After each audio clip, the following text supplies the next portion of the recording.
Бауырды осы видеода айтылған тәсілмен пісірсеңіз, бауыр дәмді әрі жұмсақ болып піседі де, бауырдың дәмі сіз үшін жаңа қырынан ашылатын болады. Ең әуелі бауырды тазалап жуып аламыз да, сыртқы үлбірін алып тастаймыз. Пленка дейміз, үлбір дейміз, соны аршып алып тастаймыз. Сосын бауырды тілімдеп кесеміз. Қалыңдығы 1 сантиметрде пластиналарға ірілеу қылып, кесіп, оны қатты ыссы суға салып қоямыз. Турап жатқан кезде ішінде егерде бауырдың өзінде болатын қалың тамырлары кездесіп жатса, оны да алып тастаған жөн.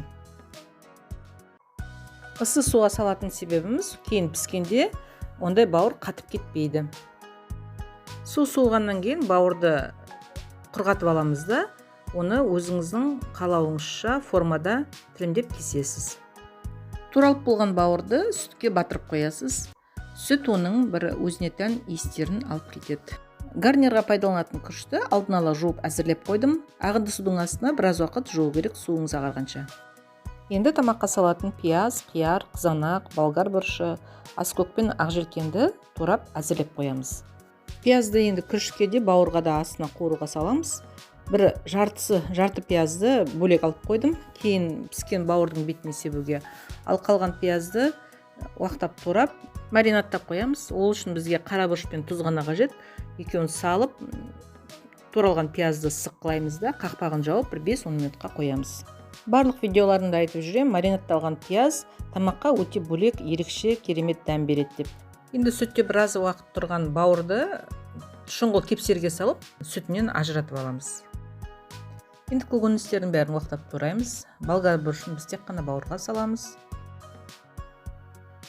Қиярды екеуіне де саламыз, бауырға да, күрішке де. Оның үлкендеу бөлігін бауырға саламыз, сондықтан оны ұзынша қылып тураймыз. Ал күрішке салатын қиярды майдалап, кішкентай кубик пішінінде турасаңыз болады. Қызанақты екіге бөліп тураймыз, себебі біз оны екеуіне де саламыз.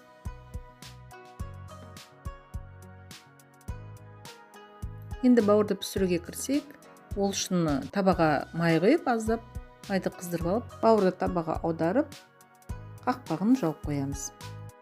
Бауырдан отын жайлатып қоямыз, ол жай отта пісе береді, ал сол мезгілде біздер күрішін пісіре береміз. Ол үшін шұңғылдау бір ыдысқа сұйық майды құйып, жаңағы туралған пиязымыздың бір бөлігін осында қуырып аламыз әуелі.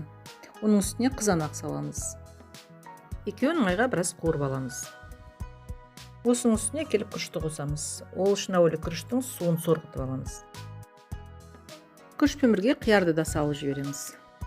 Енді күріш әбден жақсы пісіп шығу үшін оның үстіне су құямыз. Суды күрішті алған мөлшердегіден 2 есе көп аламыз. Мысалға 1 кесе күріш салсақ, онда 2 кесе су құямыз. Қажетті мөлшерде тұзын салып, қақпағын жауып қоямыз. Қайнағаннан кейін астын жайлатып қоямыз. 20 минут уақытта пісіп шығады. Әбден дайын болған уақытта күріштің бетіне туралған ақжелкенді салып жібереміз. Ақжелкен мен күріш бір-бірімен өте жақсы үйлеседі. Отын өшіріп, қақпағын жауып қоямыз. Күріші пісіп болғанша бауырдың ішіндегі сулардың бәрі сарқылды. Енді ол қуырып жатыр. Сондықтан оған ішіне жаңа маринадталған пияз, болгар бұрышы, қияр бәрін бірге салып жібереміз. Бірге қуырылып шығады аздап. Керегінше тұз саламыз, қара бұрыш. Менде мына смесь 5 перцев деген бар, индиянікі, соны салам. Жақсы хош иіс береді, жақсы нәр береді, дәм береді.